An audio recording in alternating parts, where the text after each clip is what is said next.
Okay, our discussion for today will be about earnings per share, no? Okay, but we will focus on basic earnings per share for today's discussion. What is earnings per share? Earnings per share is the amount of earnings attributable or can be appropriated for every or to every share outstanding during the period. And what type of share am I referring to? To ordinary share outstanding only. So therefore, no, from the definition of earnings per share, we can say that the computation for earnings per share is only for ordinary shareholders. Wala pong earnings per share for preference shareholders. Take note, ha, if a question is asked related to the earnings per share for a preference shareholder, wala pong sagot doon. Because earnings per share is the amount of earnings attributable or appropriated to every ordinary share outstanding during the period and only for ordinary share outstanding. Okay? So how do we compute the basic earnings per share? The earnings per share formula is provided in the Excel. That is net income over ordinary shares outstanding. Okay? What is the net income? Ano or ano yung net income na nire-refer sa formula? Net income refers to or it is equal to the amount after deducting dividends on preference shares. So ibig sabihin the net income here that we are going to consider is net income after dividends for preference shareholders. Take note, ha, the net income na ilalagay po natin sa computation is the net income after deducting the preference shares dividends.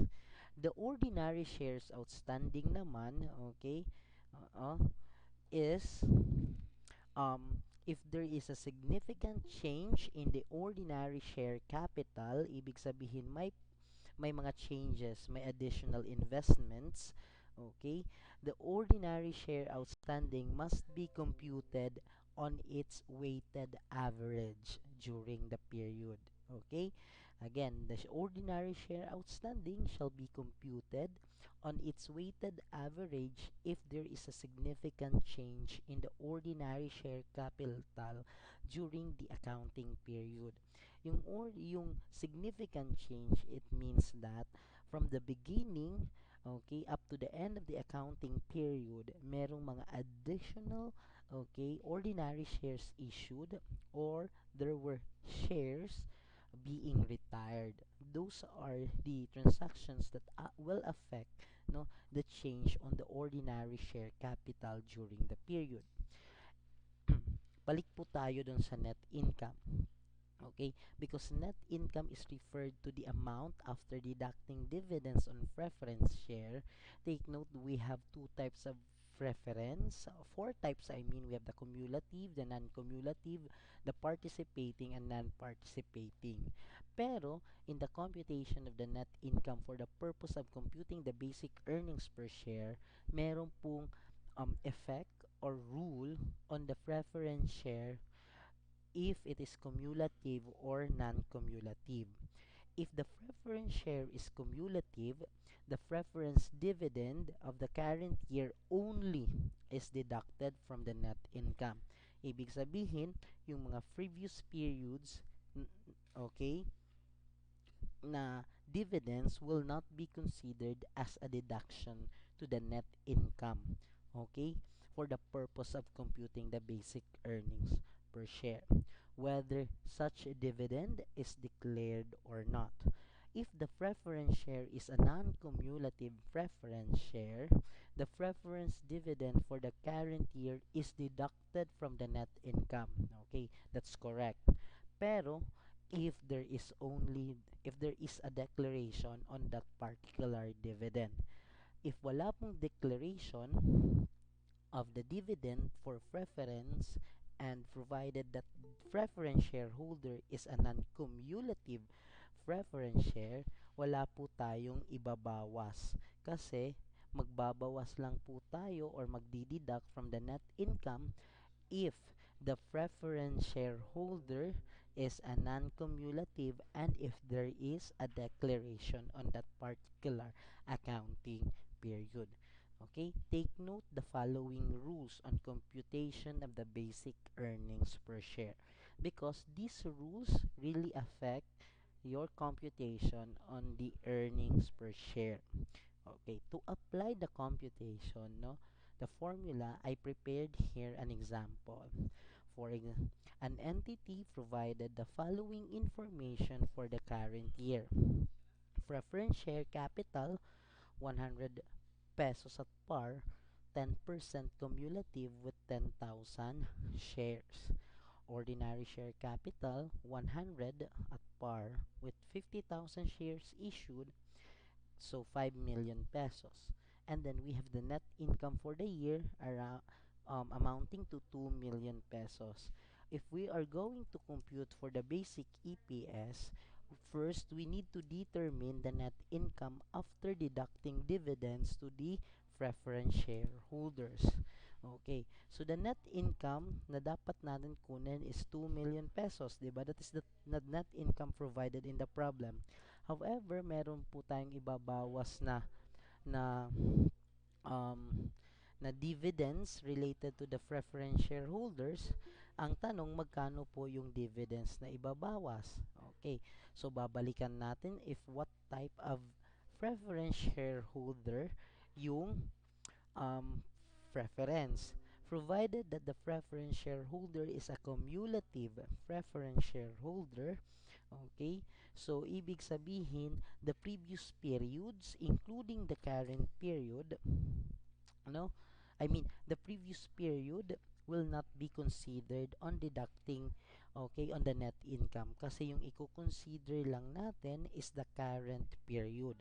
So that would be 10%, okay, multiplied by 1 million, that is the par value of the preference shares. So that is 100,000. So the net income subject for um, distribution or computation of in determining the EPS is that would be 2 million minus 100,000, that is 1,900,000. So ito po yung net income na pagbabasihan ng mga ordinary shareholders. The fact that the ordinary shareholders, no, okay, there is no qualifying statement whether there are significant changes on the issuance of shares. So the 1,900,000 will be divided to the outstanding ordinary shares. So therefore, the basic earnings per share will be 1,900,000 divided by 50,000 pesos. So the basic earnings per share related to this problem will be 38 pesos. Ganun po yun, no? Again, the net income is after deducting dividends. And then that dividends is related to the preference shares. And then, titingnan po natin if the preference share is cumulative or non-cumulative. If cumulative, the dividends to be deducted from the net income is the dividends for the current period only, whether there were declaration of that dividends or there is no declaration of that dividends. If the preference share is a non-cumulative preference share, we need to deduct dividends for the current period provided that there is declaration. If there is no declaration, nothing to be deducted from the net income if that is a preference share capital non-cumulative. Okay? So, yon. That is the basic earnings per share. Assuming no the ordinary shares were issued in the following dates. Okay? So ibig sabihin we have 50,000 shares pero that 50,000 shares, okay, the beginning was 15,000 and there was additional investment on May 1 and another additional investment on September 1. Okay? Again, no, this is the significant change on ordinary shares is not limited to additional investments or additional issuance, Probably the significant change may also relate to declaration of stock dividends or ano pa ba? Declaration of treasury shares, no? Okay? Those will affect, no, a significant change on the ordinary shares. Okay? Again, no, additional investment, this additional investment, hindi po dyan po nalilimit yung significant change na sinasabi on the ordinary shares. But for the purpose of discussion, no, okay, additional investment lang naman ang nailagay ko sa problem, we will stick to that problem. Okay? So, how are we going to compute for the basic earnings per share? Ganun pa rin, no?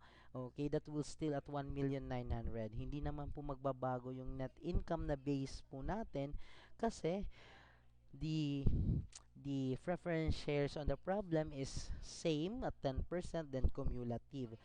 Okay, unless otherwise there is a qualifying statement or assumption provided that the preference share is a non-cumulative one. Okay, yung magbabago lang is on the computation of the ordinary share outstanding. Bakit? Because there is a significant change of the outstanding share. So how are we going to compute the weighted average um, ordinary shares? 'Di ba? Okay, outstanding shares. Okay? So how are we going to compute for that? Una, okay, tignan po natin yung mga balances, okay?